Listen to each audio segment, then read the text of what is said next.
नमस्कार स्टूडेंट्स, हम एक बार फिर से आते हैं हमारे सेशन में जिसमें हम बात करेंगे कॉमन एरर्स पर जो अभी तक एसएससी के प्रीवियस ईयर क्वेश्चन पेपर्स में आ चुकी हैं और इन्हें हमने किरण पब्लिकेशन से लिया है। हम किरण पब्लिकेशन का 2023वां एडिशन फॉलो कर रहे हैं जिस पर लिखा हुआ है 16,500 प्लस और इसका मीडियम ऑफ इंस्ट्रक्शन भी इंग्लिश में ही है। अगर आपके पास दूसरा एडिशन है तो आप अपने हिसाब से सीक्वेंस को मैच कर लें या अपने किसी दोस्त से हमारा वाला एडिशन ले लें, उसकी फ़ोटो स्टेट करा लें, क्योंकि हमारे लिए अब एडिशन चेंज करना बहुत मुश्किल है। हमने अपनी बेसिक रिसर्च में पाया है कि ज़्यादातर स्टूडेंट्स के पास यही एडिशन था। ठीक है, शुरू कर लेते हैं हमारी आज की बातों को। 260 सेंटेंसेस पर पहले बात कर चुके हैं, 261वें सेंटेंस से इस वीडियो लेक्चर की शुरुआत करेंगे। अप्रोच आप हमारी जानते हैं कि हम यहाँ पर सेंटेंसेस का सिंटैक्टिकल एनालिसिस करते हैं और सिंटेक्स का मतलब होता है स्ट्रक्चर से, यानी कि स्ट्रक्चर को एनालाइज किया जाना है। क्या लिखा हुआ है आपके सामने? पहला वर्ड लिखा हुआ है टीचर, पहला वर्ड लिखा हुआ है एक आर्टिकल द। ये सारे के सारे आर्टिकल ना डिटर्मिनरी होते हैं, ए एन और द, ये डिटर्मिनरी होते हैं और डिटर्मिनर लगाए जाते हैं नाउन को डिटरमाइन करने के लिए, मतलब ये नाउन के लिए आएगा। तो ये लगा हुआ है नाउन, नाउन और उससे पहले उसका डिटर्मिनर आ गया उसको डेफिनिट या स्पेसिफिक करने के लिए, मतलब किसी स्पेसिफिक डेफिनिट टीचर की बात हो रही है जो भी है वो, इसलिए हमने उससे पहले द आर्टिकल लगा दिया। अब ये जो लिखा हुआ है ये आपके सामने नाउन फ्रेज लिखा हुआ है और नाउन फ्रेज का सेंटेंस की स्ट्रक्चर में केवल 3 ही फंक्शन संभव है। या तो वो सब्जेक्ट हो सकता है या ऑब्जेक्ट या फिर कॉम्प्लीमेंट। कॉम्प्लीमेंट हम इसको कह नहीं सकते क्योंकि इससे पहले कोई लिंकिंग ऑफ लगी भी नहीं है। अगर कोई लिंकिंग ऑफ लगी रहती तब हम इसको कॉम्प्लीमेंट कंसीडर कर सकते थे। ऑब्जेक्ट भी इसको नहीं कहा जा सकता क्योंकि इससे पहले कोई ट्रांजिटिव वर्ब नहीं लगी है जिसका ऑब्जेक्ट ये हो सकता, और या फिर इससे पहले कोई प्रीपोजिशन भी नहीं लिखी है जिसका ऑब्जेक्ट इसको बना सकते। इस नाउन फ्रेज को उस प्रीपोजिशन का ऑब्जेक्ट तभी कह सकते थे जब कोई प्रीपोजिशन या ट्रांजिटिव वर्ब लगी होती। इट मीन्स ये जो नाउन फ्रेज आपके सामने लगी है निश्चित तौर पर सब्जेक्ट ही है, सब्जेक्ट ही इसको इंटरप्रेट करेंगे आप। इसके बाद लिखी हुई है यहाँ पर main verb, main verb verb की सेकंड फॉर्म में है। अब देखिए मेक वर्ब के मैं फंक्शन और मीनिंग आपको समझा देता हूँ ताकि आपको इस सेंटेंस को सोल्व करने में, एरर ढूंढने में आसानी हो। मेक बेस फॉर्म वर्ब की यहाँ पर लिखी हुई है, वर्ब की फर्स्ट फॉर्म लिखी हुई है और एक तो मतलब इसका यही होता है टू प्रोड्यूस समथिंग। ठीक है, टू प्रोड्यूस समथिंग या to prepare something, to prepare something. जैसे मैंने लिख दिया she made the food for guest, इस मीनिंग में आ जाती है। दूसरा एक इसका मीनिंग हो जाता है टू परफॉर्म एन एक्शन, किसी एक्शन को परफॉर्म करने के लिए भी हम मेक वर्ब को यूज कर लेते हैं। कंटेक्स्ट स्पेसिफिक होती है। जैसे एग्जाम्पल के तौर पर मैं यहाँ पर लिख सकता हूँ she wants to make a call.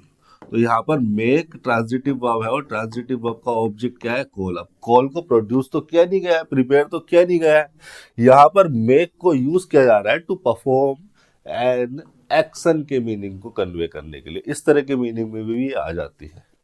तीसरा इसका एक और मीनिंग होता है या एक और फंक्शन होता है और वो होता है cause someone to do something, cause someone to do something या cause something to happen or done by somebody। ठीक है, इस मीनिंग में यानी कि किसी को कोज करना, किसी पर्सन को कोज करना कि वो कुछ करे या किसी एक्शन को कोज करना कि वो हो जाए या किया जाए किसी के द्वारा। इस मीनिंग में ये जो मेक वर्ब है इसको कहा जाता है कोजेटिव वर्ब। कोजेटिव सेंस में यूज होने वाली वर्ब है, कोजेटिव सेंस में ये वर्ब आ जाती है। और इसी मीनिंग में हैव और गोट भी पॉजिटिव सेंस में आ जाती है। ये सेम मीनिंग होता है हैव और गोट का जब वो पॉजिटिव सेंस में आ रही होती है। ग्रामेरियन बड़ा इंटरेस्ट लेके पढ़ाते हैं मेक को, हैव को और गोट को कि ये पॉजिटिव वर्ब है। पॉजिटिव वर्ब इसलिए क्योंकि पॉजिटिव मीनिंग है, पॉजिटिव सेंस में आ जाती है। अब देखिए मैं एग्जाम्पल के तौर पर लिखना चाहूँ इस तीसरे फंक्शन को इस्तेमाल करके मेक का, तो मैं लिख सकता हूँ, जैसे मैंने लिखा the teacher made her servant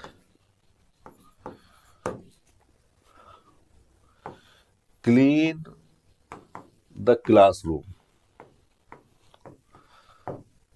made हो गया आपकी ट्रांजिटिव वर्ब, और ट्रांजिटिव वर्ब का ऑब्जेक्ट लगा हुआ है हर सर्वेंट, और ये जो वर्ब यहाँ पर लिखी हुई है क्लीन, हम बेयर इन्फिनिटिव यूज करते हैं। बेयर का मतलब होता है नंगा या अनकवर्ड, जिसको कवर ना किया गया हो उसको कहते हैं बेयर।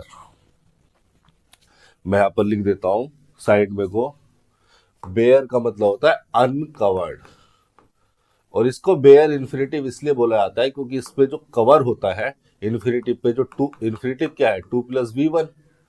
अब बेयर का मतलब है अनकवर्ड इन्फिनिटिव, यानी कि ये जो कवर है इसका 2, इसको हटा दो, केवल बेस फॉर्म यूज करते हैं तो उसको हम कहते हैं बेयर इन्फिनिटिव। और हमने यहाँ पर 2 नहीं लगाना है, 2 क्लीन गलत हो जाता है, मेक के साथ क्लीन यहाँ पर सही है, बेयर इन्फिनिटिव यूज करते हैं। और बेयर इन्फिनिटिव यानी कि वर्ब की बेस फॉर्म भी तब यूज की जाती है जब जिसके लिए इस्तेमाल हो रही हो, जिसका एक कॉम्प्लीमेंट हो, वही इसका डूअर हो। क्लीन कौन करेगा? सर्वेंट करेगा। और किसको किया जाएगा? क्लासरूम को। चूंकि नॉन फाइनाइट वर्ब थी क्लीन, तो वो ट्रांजिटिव वर्ब थी, ट्रांजिटिव वर्ब थी तो उसने अपना ऑब्जेक्ट भी ले लिया था क्लासरूम के रूप में।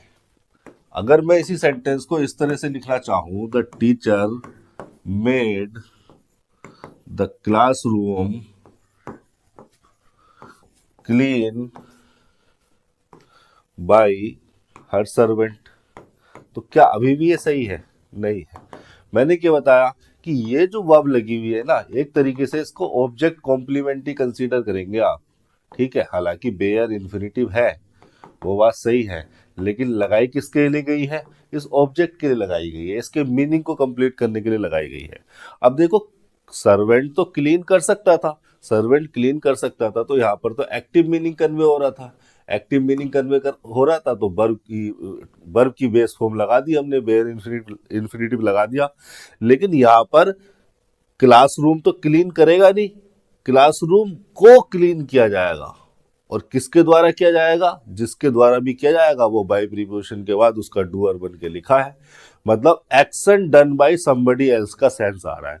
और जहां पर भी action done by somebody else का सेंस आता है, वहां पर जो नॉन फाइनाइट वर्ब करते हैं, action done by somebody else का मतलब क्या है? पैसिव मीनिंग को कन्वे किया जा रहा है, और पैसिव मीनिंग को कन्वे करने वाली जो नॉन फाइनाइट वर्ब होती है वो होता है हमारा पास्ट पार्टिसिपल। तो यहाँ पर क्लीन नहीं लिखेंगे, यहाँ पर लिखेंगे क्लीन, वर्ब की थर्ड फॉर्म यानी कि पास्ट पार्टिसिपल। बेयर इन्फिनिटिव यहाँ पर गलत हो जाएगा, ठीक है, पास्ट पार्टिसिपल, क्योंकि क्लासरूम ने तो क्लीन किया नहीं है, क्लासरूम को क्लीन किया गया है। जैसे मैं आपके सामने लिख दूं यहां पर,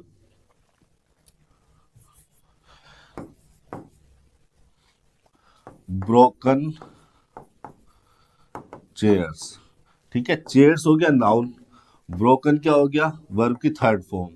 वर्ब की थर्ड फॉर्म इस नाउन को मॉडिफाई करने के लिए आ रही है, इसका मतलब नाउन मॉडिफायर हो गई। नाउन मॉडिफायर मतलब एडजेक्टिव, नाउन मॉडिफायर एडजेक्टिव को ही कहा जाता है। तो वर्ब की थर्ड फॉर्म अगर एडजेक्टिव हो रही है तो क्या है? पास्ट पार्टिसिपल है। अब देखो, ये वर्ब की थर्ड फॉर्म ना पैसिव मीनिंग को कन्वे करती है। चेयर ने किसी को ब्रोक नहीं किया है, चेयर को ब्रेक किया गया है किसी और के द्वारा, मतलब action done by somebody else है।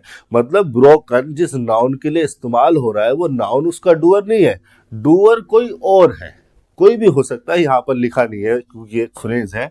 तो चेयर को ब्रेक किया गया है, तो action done by somebody else, action किसी और के द्वारा किया गया है, उस चेयर के द्वारा नहीं किया गया। तो इस पैसिव मीनिंग को, यानी कि action done by somebody else के मीनिंग को, इस पैसिव मीनिंग को कन्वे करने के लिए जो हमारी नॉन फाइनाइट वर्ब हम इस्तेमाल करते हैं वो यूज करते हैं पास्ट पार्टिसिपल। तो ये दो सेंटेंसेस आप ध्यान रखना, अगर आपको ये डूअर मिल जाए ऑब्जेक्ट, तो आप बेयर इन्फिनिटिव लगा देंगे, वर्ब की बेस फॉर्म लगा देंगे।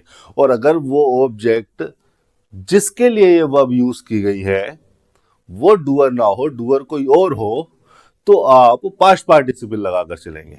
जरूरी नहीं था कि यहाँ पर बाई प्रीपोजिशन के बाद हर सर्वेंट लिखा रहता, वो तो मैंने आपको समझाने के लिए, आसान बनाने के लिए सेंटेंस को लिख दिया। कई बार बाई प्रीपोजिशन के बाद उसका डूअर नहीं लिखा जाता। सिचुएशन को कंफ्यूज करने के लिए, कॉम्प्लिकेटेड बनाने के लिए कई बार जरूरी भी नहीं होता। बाई सम्मन लिखा होता तो सम्मन कोई इंडेफिनिट प्रोनाउन है, तो उसको लिखना जरूरी भी नहीं है, तो कई बार उसको हटा दिया जाता है। तो भी आप इतना ध्यान रखेंगे कि ये ऑब्जेक्ट जिसके लिए वर्ब यूज की गई है वो इसका डूअर है या नहीं। अगर डूअर नहीं है तो आप पास्ट पार्टिसिपल यूज कीजिए, क्योंकि डूअर फिर कोई और होगा। अब action done by somebody else हो गया, मतलब पैसिव मीनिंग को कन्वे किया जा रहा है, और पैसिव मीनिंग को कन्वे करने के लिए वर्ब चाहिए हमारी पास्ट पार्टिसिपल। एग्जाम्पल से यहां से क्लियर हो रहा है आपको। और अगर वो डूअर है तो एक्टिव मीनिंग को कन्वे किया जा रहा है, आप बेस फॉर्म यूज कर सकते हैं। अब इस अंडरस्टैंडिंग को अगर हम यहाँ लगाकर देखेंगे तो आपको साफ साफ पता चलेगा कि ये ट्रांजिटिव वर्ब है, मेड, और ट्रांजिटिव वर्ब के बाद लिखा है उसका ऑब्जेक्ट। यहाँ पर इन्फिनेटिव नहीं, आप बेयर इन्फिनेटिव लगाएंगे, अनकवर्ड इन्फिनेटिव लगाएंगे, और ये ऑब्जेक्ट कॉम्प्लीमेंट के रूप में लिखी गई यहाँ पर बेयर इन्फिनेटिव। चूंकि नॉन फाइनाइट वर्ब है तो वर्ब का एट्रीब्यूट तो इसमें रहेगा ही, और वर्ब का एट्रीब्यूट जब हमने चेक किया तो हमने पाया कि ये खुद एक ट्रांजिटिव वर्ब है, और ट्रांजिटिव वर्ब ने अपना ऑब्जेक्ट ले लिया द सम। सम यहाँ पर नाउन हो गया है, कैलकुलेशन का नाम है, और द लग गया उससे पहले article, determiner. All over again एक एडवर्ब फ्रेज लगी हुई है, एडवर्ब मैं इसको कंसीडर करूंगा। ऑल ओवर अगेन एक एडवर्ब फ्रेज है, और इसका मतलब है, ऑल ओवर अगेन का मतलब है again from the beginning, again from the beginning. दोबारा शुरू से करवा दिया उससे वो काम, उसने सम कर लिया था, टीचर ने बोला दोबारा से कर, शुरू से कर। ठीक है, ऑल ओवर अगेन का मतलब है अगेन फ्रॉम द बिगिनिंग। एक और इससे मिलती जुलती फ्रेज आपको देखने को मिलेगी आपके इंग्लिश में, वो है ओवर। यहां पे लिखवा देता हूं, चलो ठीक से।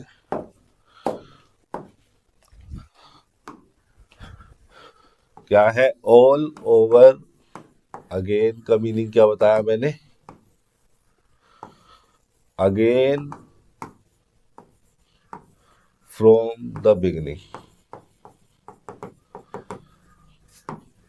एक इडियोमेटिक एक्सप्रेशन या एक एडवर्ब फ्रेज आपको मिलेगी, ओवर एंड ओवर। ये इसको ऐसे भी लिखा जा सकता है, ओवर एंड ओवर अगेन।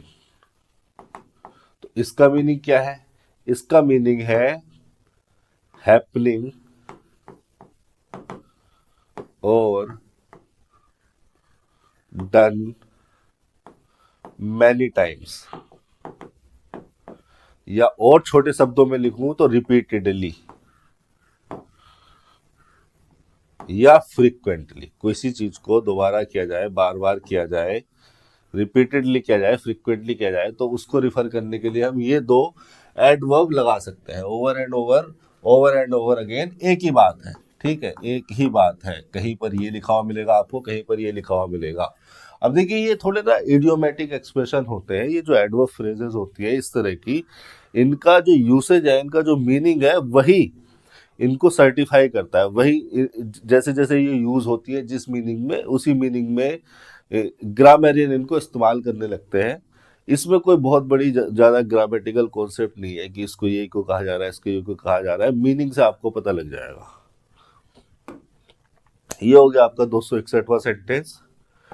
262वें पे चल लेते हैं। Many overseas student attend colleges in the Great Britain. Many एक डिटर्मिनर है, और एक ऐसा डिटर्मिनर है जो काउंटेबल नाउन के साथ यूज होता है, काउंटेबल नाउन के लिए। और मैनी का मतलब होता है मोर देन वन। तो काउंटेबल नाउन के लिए इस्तेमाल होगा, और मोर देन वन की बात हो रही है तो प्लूरल के साथ इस्तेमाल होगा। एक तो काउंटेबल नाउन हो और ऊपर से प्लूरल हो। तो क्या प्लूरल नाउन लगा है? बिल्कुल लगा हुआ है। स्टूडेंट कॉमन नाउन है, काउंटेबल नाउन है, और उसको हमने प्लूरल भी बना दिया। ओवरसीज लगा है एडजेक्टिव, ठीक है, ओवरसीज का मतलब बाहर से, विदेशी, फॉरेनर्स।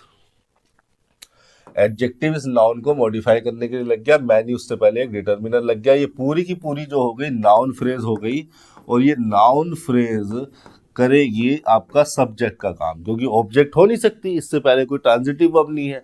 प्रीपोजिशन का ऑब्जेक्ट भी इसको नहीं बना सकते, कोई प्रीपोजिशन नहीं लगी। कॉम्प्लीमेंट भी इसको नहीं कह सकते, क्योंकि इससे पहले कोई लिंकिंग वर्ब नहीं लगी।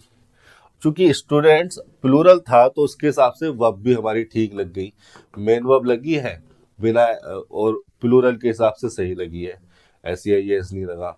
अब ये जो वर्ब है ये ट्रांजिटिव नेचर की वर्ब है, ट्रांजिटिव है, एक्शन है, ट्रांजिटिव में भी एक्शन है। ट्रांजिटिव एक्शन अपने बाद अपने ऑब्जेक्ट को ले लेते हैं, ऑब्जेक्ट आ गया colleges. Many overseas students attend colleges in the Great Britain. In लगा हुआ है प्रीपोजिशन, और इस प्रीपोजिशन के बाद लगा हुआ है ऑब्जेक्ट द ग्रेट ब्रिटेन। अब देखिए, ग्रेट ब्रिटेन हो, इंग्लैंड हो, इंडिया हो, चाइना हो, ईटीसी लिख देता हूं मैं, ये सारे के सारे जो है ना कंट्रीज के प्रॉपर नेम है। किसी प्रॉपर नेम से पहले आर्टिकल द लगाने की जरूरत नहीं है, उनको स्पेसिफिक करने की जरूरत नहीं है। हाँ, कुछ सिचुएशन में हम कंट्रीज के नाम से पहले द लगा देते हैं, वो सिचुएशन मैं आपको बता देता हूँ। फिलहाल ये प्रॉपर नेम है, इनसे पहले द नहीं आएगा। कुछ सिचुएशन में हम कंट्रीज के नाम से पहले द लगा देते हैं, जैसे हम उनकी फेडरल यूनिट को रिफर करते हैं। मैंने लिखा यूनाइटेड स्टेट्स ऑफ अमेरिका, तो यहाँ पर यूएसए इसको शॉर्ट फॉर्म में कह देते हैं, यूएसए भी लिखा रहेगा तब भी आप द लगा देते हैं, द यूएस लिख दिया जाता है, ठीक है। अब देखिए, यूनाइटेड स्टेट्स ऑफ अमेरिका से अमेरिका का जो फेडरल यूनिट है उसको रिफर किया जा रहा है। अमेरिका में स्टेट्स बहुत सारे हैं, मैं आपको अमेरिका का नक्शा दिखाता हूं, अगर इन्होंने लगाया हो तो मेरे कहने से। ये है United states of America, USA. अब देखिए, ये इसको यूनाइटेड स्टेट्स ऑफ अमेरिका क्यों कहा जाता है, क्योंकि ये एक फेडरल यूनिट है, एक फेडरल कंट्री है।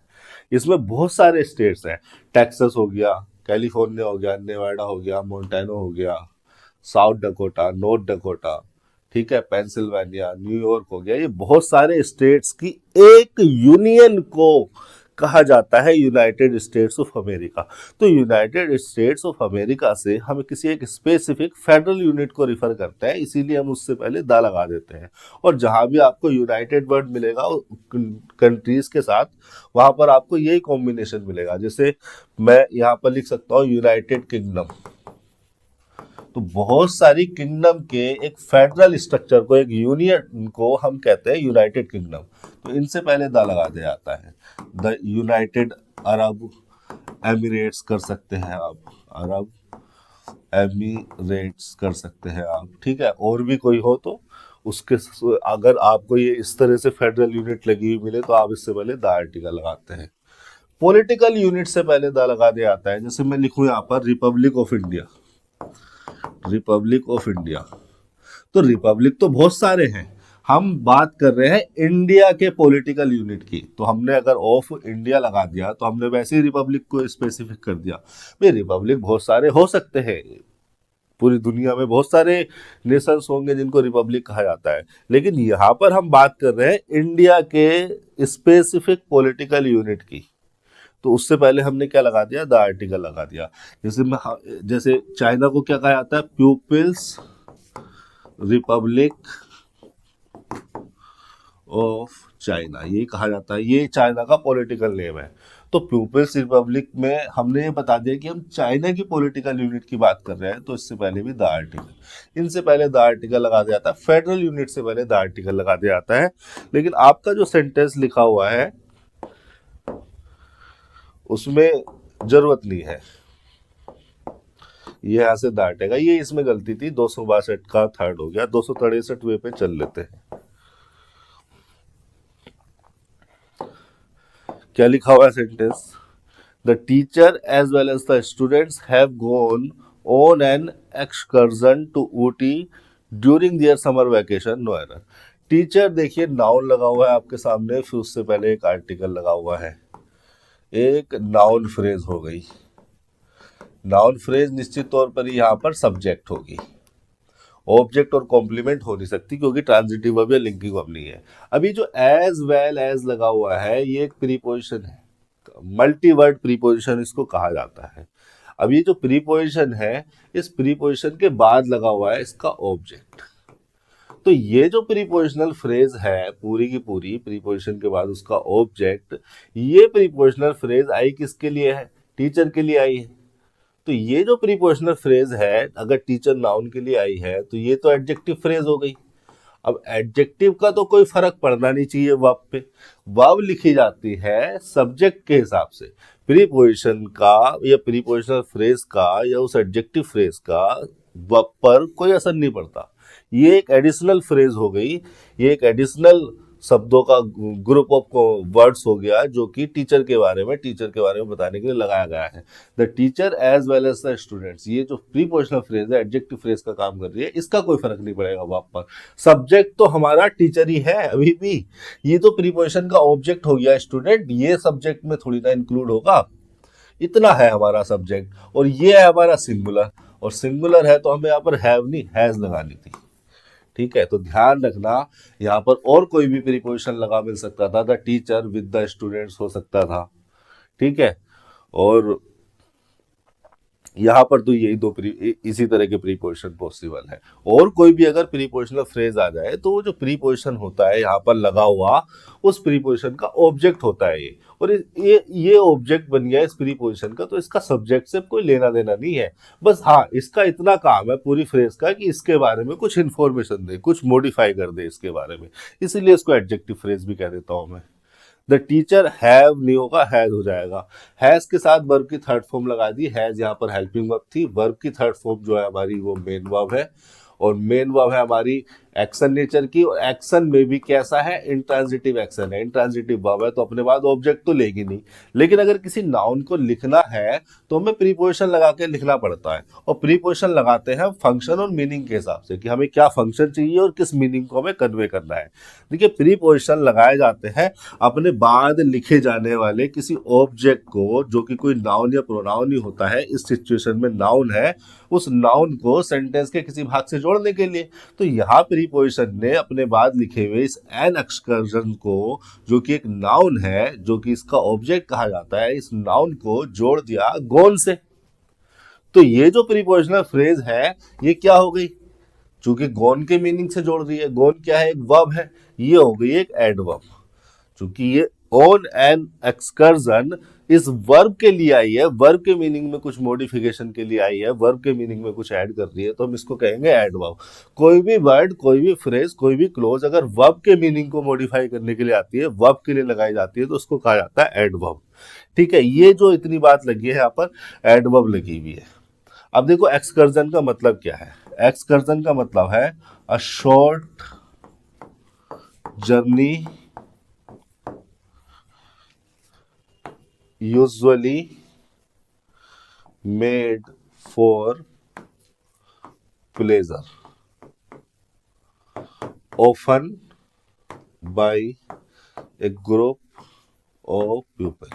सिंगल भी नहीं, अकेले अगर किसी शॉर्ट जर्नी पर निकल जाओ तो उसको एक्सकर्जन नहीं कह सकते। एक्सकर्जन का मतलब है कुछ लोगों के साथ मौज मस्ती करने के लिए किसी शॉर्ट जर्नी पर निकल जाना, इसको कहा जाता है एक्सकर्जन। अब इसको ओकेजन की तरह यहाँ पर ट्रीट किया जा रहा है, इसको यहाँ पर ओकेजन की तरह ट्रीट किया जा रहा है, इसीलिए यहाँ पर हमने क्या लगाया? ऑन प्रीपोजिशन लगाया। ऑन प्रीपोजिशन हम तभी लगाते हैं जब हम किसी ओकेजन को रिफर कर रहे होते हैं। ठीक है, एक्सकर्जन को एक ओकेजन की तरह लिया जा रहा है, इसीलिए हमने ऑन प्रीपोजिशन लगाया है। ये जो प्रीपोजिशन होते हैं बड़े मीनिंग और फंक्शन स्पेसिफिक होते हैं। केवल यही नहीं, लगभग इंग्लिश में हर वर्ड अपने मीनिंग और अपने फंक्शन के आधार पर ही सेंटेंस में जगह बनाता है। सेंटेंस की स्ट्रक्चर में वो तभी लिखा जाता है जब वहाँ पर उसके मीनिंग की, उसके फंक्शन की जरूरत हो, इसीलिए हमने ऑन प्रीपोजिशन को लगाया। अब देखिए आगे क्या लिखा हुआ है? टू लिखा हुआ है। टू फिर से एक प्रीपोजिशन हो गया, और उस प्रीपोजिशन के बाद लिखा हुआ है उसका ऑब्जेक्ट टू ऊटी। अब ये जो टू ऊटी प्रीपोजिशनल फ्रेज लगी हुई है, ये भी प्लेस बताने के लिए लिखी हुई है, तो इसको हम कहेंगे एडवर्ब ऑफ प्लेस। किसका प्लेस बता रही है? इस एक्टिविटी का। ये जो वर्ब है, ये एक्शन कहाँ को हुआ, इस वर्ब के प्लेस को बताने के लिए लिखी हुई है, तो वर्ब के बारे में बता रही है इसलिए एडवर्ब। चूंकि वर्ब का प्लेस बता रही है इसलिए इसको कहेंगे एडवर्ब प्लेस। ड्यूरिंग फिर से एक प्रीपोजिशन लगाया है, और इस प्रीपोजिशन के बाद लिखा हुआ है उसका ऑब्जेक्ट, दियर समर वैकेशन। वैकेशन नाउन हो गया, समर हो गया यहाँ पर एडजेक्टिव, वैकेशन को मॉडिफाई करने के लिए, और दियर लग गया डिटरमिनर। अब एक बात ध्यान देंगे आप, यहाँ पर हमने सब्जेक्ट कंसीडर किया था केवल टीचर को, इसलिए हमने यहाँ पर हैज लगाया था, वही हमारे यहाँ सेंटेंस में गलती थी। लेकिन यहाँ पर जब हमने पजेसिव डिटर्मिनर यूज किया तो पजेसिव डिटर्मिनर हमने केवल टीचर के लिए यूज नहीं किया, हमने इस पूरी यूनिट के लिए यूज किया, क्योंकि समर वैकेशन केवल टीचर की नहीं थी, स्टूडेंट्स की भी थी। तो ये पॉसिबल है, ये है इंग्लिश की या किसी भी लैंग्वेज की खूबसूरती कि उसमें इतनी फ्लेक्सिबिलिटी होती है कि जैसे मीनिंग को कन्वे करना चाहते हैं वैसे उस तरह के शब्दों को हम उस तरह के फंक्शन में लिख सकते हैं। दियर हमने डिटर्मिनर लगाया है तो टीचर और स्टूडेंट्स दोनों के लिए लगाया है, वरना तो हिज हो जाता, टीचर के लिए लगाते तो केवल, क्योंकि समर वैकेशन भाई डिटर्मिनर है किस तरह का, पजेसिव डिटर्मिनर का, यानी कि ये जो समर वैकेशन है वो केवल टीचर की नहीं स्टूडेंट्स की भी थी, ये रिफर करना चाह रहे हैं हम। तो ड्यूरिंग प्रीपोजिशन के बाद इसका जो ऑब्जेक्ट लगा हुआ है, ये जो प्रीपोजिशनल फ्रेज हो गई ड्यूरिंग देयर समर, ये हो गई एडवर्ब ऑफ टाइम। मैं यहां पर थोड़ा सा इरेज कर देता हूं, फिर यहां पर लिखता हूं ड्यूरिंग प्रीपोजिशन, और इस प्रीपोजिशन के बाद लिखा हुआ है ऑब्जेक्ट, जो कि अपने आप में एक नाउन फ्रेज है। और ये जो प्रीपोजिशनल फ्रेज हो गई, ये क्यों लिखी है, ये लिखी हुई है टाइम बताने के लिए उस एक्टिविटी का, गोन एक्टिविटी का। चूंकि वर्ब के बारे में बता रही है तो एडवर्ब, चूंकि वर्ब का टाइम बता रही है तो मैं कहूंगा इसको एडवर्ब टाइम। ये हो गया आपका 263वां सेंटेंस। देखिए प्रीपोजिशन लगाकर कितने भी नाउन प्रोनाउन को जोड़ा जा सकता था, ये जोड़ा जा सकता है। एक प्रीपोजिशन लगाकर हमने जोड़ा एक्सकर्जन को, वो पर्पस बताने के लिए है ना, और इसको हमने कहा एडवर्ब। फिर एक और प्रीपोजिशन लगाकर हमने जोड़ा ऊटी को, जो कि एक प्लेस है, और इसको हमने कहा एडवर्ब ऑफ प्लेस। फिर एक और प्रीपोजिशन लगाकर हमने जोड़ा एक टाइम को, एक टाइम यूनिट को, ठीक है, और इसको हमने कहा एडवर्ब ऑफ टाइम। इसी तरह से प्रीपोजिशन, यही प्रीपोजिशन का फंक्शन है। अगर हम किसी नाउन प्रोनाउन को एक पर्टिकुलर स्पेसिफिक मीनिंग कन्वे करने के लिए, एक पर्टिकुलर स्पेसिफिक फंक्शन के लिए सेंटेंस में लिखना चाहते हैं तो प्रीपोजिशन लगाकर जोड़ सकते हैं। प्रीपोजिशन भी उस मीनिंग को, उस फंक्शन को सेटिस्फाई करती हुई होनी चाहिए। 263वां हो गया, 264वें पे चल लेते हैं। क्या लिखा हुआ है आपके सामने, the US don't want India in the security council. देखिए अभी मैंने थोड़ी देर पहले आपको समझाया था कि यूएस एक फेडरल यूनिट है, और उस फेडरल यूनिट को रिफर करने के लिए हम द आर्टिकल इसके साथ लगाकर चलते हैं, वो लगा हुआ है यहाँ पर द यूएस। अब ये हो गई एक नाउन फ्रेज, और ये नाउन फ्रेज निश्चित तौर पर ही सब्जेक्ट के फंक्शन में होनी चाहिए। ऑब्जेक्ट और कॉम्प्लीमेंट होने का तो यहाँ स्कोप नहीं है, इससे पहले कोई ट्रांजिटिव वर्ब या प्रीपोजिशन या लिंकिंग वर्ब तो लगी नहीं है। अब देखो द यूएस तो एक ही यूनिट की बात की जा रही है ना, एक ही सिंगल कंट्री है, सिंगुलर है, तो यहाँ पर डोंट नहीं डजंट आना चाहिए था। वो बात सही है कि यूनाइटेड स्टेट्स ऑफ अमेरिका या यूएसए या यूएस रिफर करता है बहुत सारे अलग अलग स्टेट्स के एक फेडरल यूनियन को, लेकिन अंततः तो एक ही यूनियन की बात होगी ना, एक ही यूनिट को रिफर कर रहे हैं ना। वो यूनियन, वो फेडरल यूनिट तो सिंगुलर ही है ना। हाँ, उसमें उस फेडरल यूनिट के अंदर बहुत सारे कंट्रीज है, मतलब हम एक ग्रुप को रिफर कर रहे हैं, और वो ग्रुप तो एक ही है। ग्रुप के अंदर बहुत सारे लोग या बहुत सारे नेशन हो सकते हैं, तो ये एक सिंगुलरली कंसीडर किया जाएगा, इसीलिए इसको लिखा जाना चाहिए डजंट।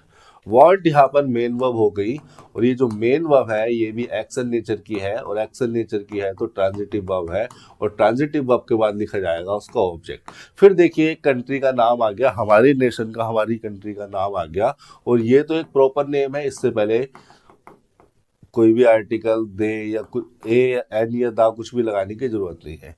वांट इंडिया, इन लगा हुआ है प्रीपोजिशन, और प्रीपोजिशन के बाद लिखा हुआ है द सिक्योरिटी काउंसिल।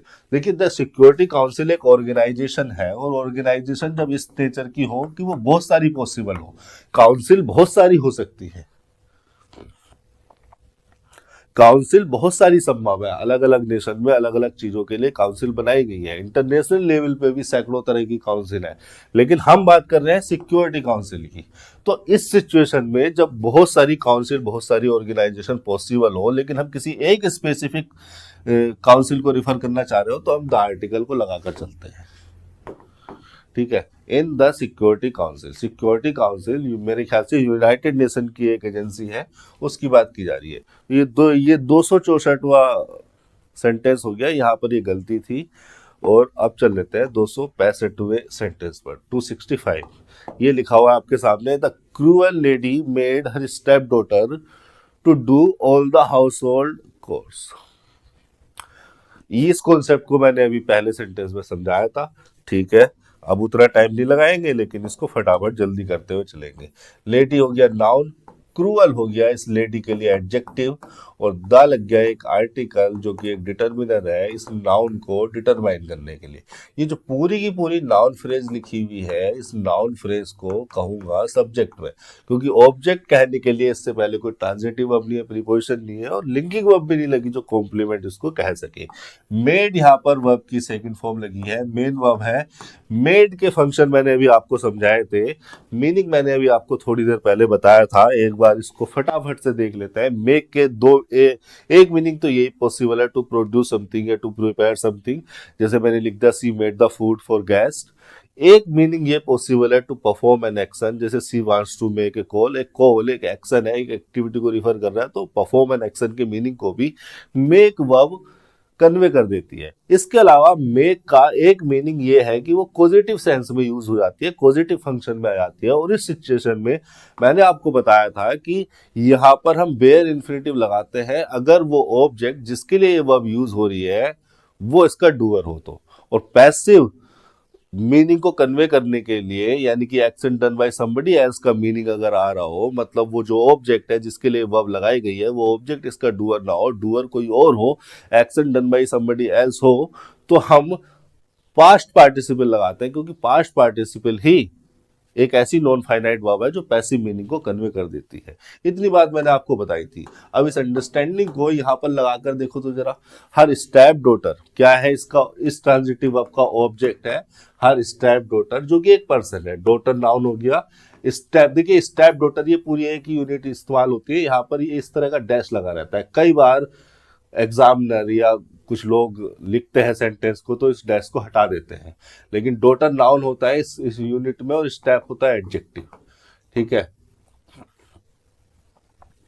और ये हो गया डिटर्मिनर। देखो एक बात ध्यान आ गई मुझे यहाँ से, एक बड़ी काम की बात याद आ गई मुझे।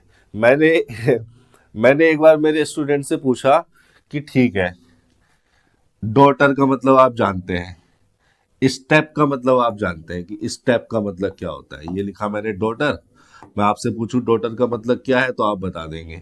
मैंने आपसे पूछा स्टेप का मतलब क्या होता है, तो उसने बता दिया कि सर हम जब चलते हैं तो जो हम कदम रखते हैं तो उनको स्टेप कहते हैं, ठीक है।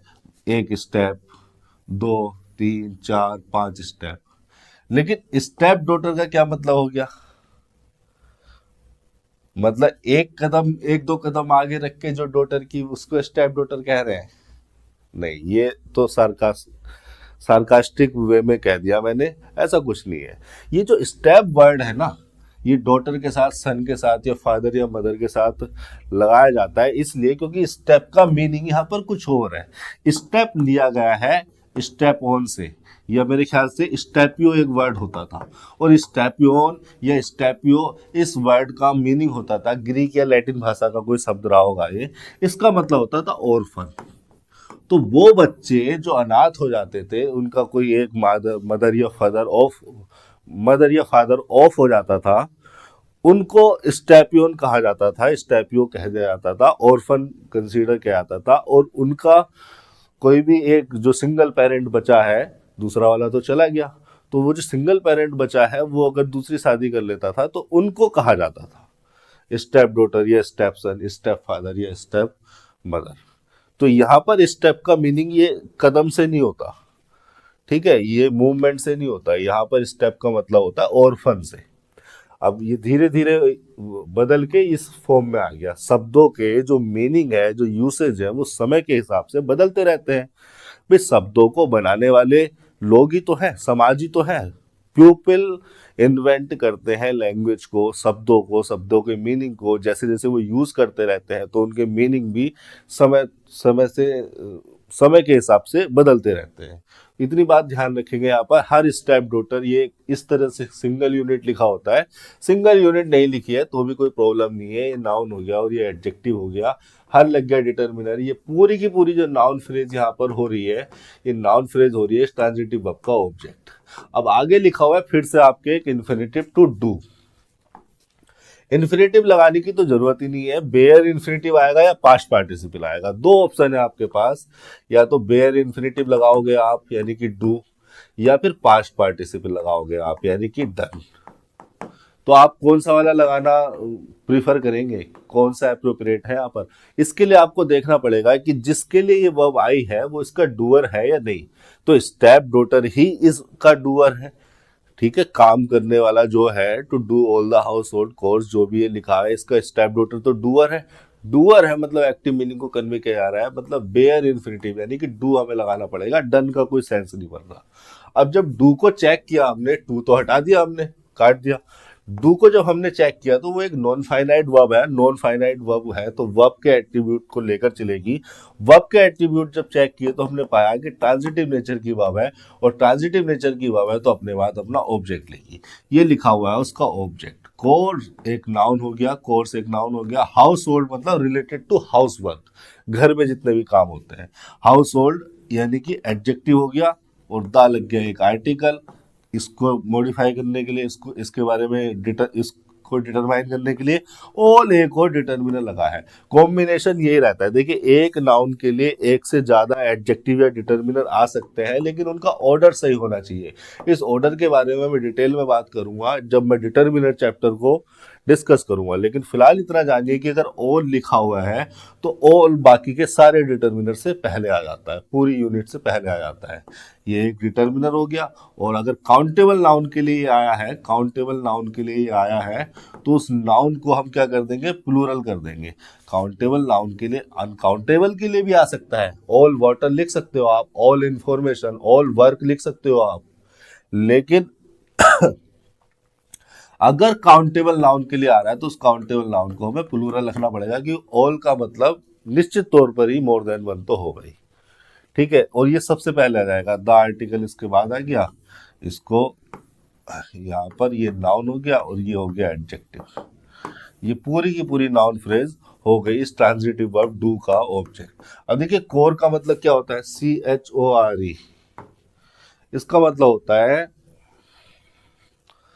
रेगुलर वर्क, या रेगुलर वर्क और जॉब दैट इज अनप्लीजेंट और बोरिंग। कोई ऐसा काम जो आपको रोज करना पड़ता हो या करवाया जा रहा हो आपसे, और वो आपके लिए अनप्लीजेंट हो, बोरिंग हो, तो आप उसको क्या कहेंगे, कोर कह देते हैं। ये हो गया आपका 265वां सेंटेंस। आज की वीडियो में इतना ही रखेंगे, इसके बाद आगे की वीडियोस में इसी तरह से जो है हमारी ग्रामर के कॉन्सेप्ट्स को एक्सप्लोर करने की प्रक्रिया जारी रहेगी। अगर आपको किसी भी सेंटेंस से किसी भी तरह की प्रॉब्लम है तो आप मुझे कमेंट सेक्शन में लिख सकते हैं, मुझे बड़ी खुशी होगी आपको बताने में, आपको समझाने में। आज के लिए इतना ही, धन्यवाद।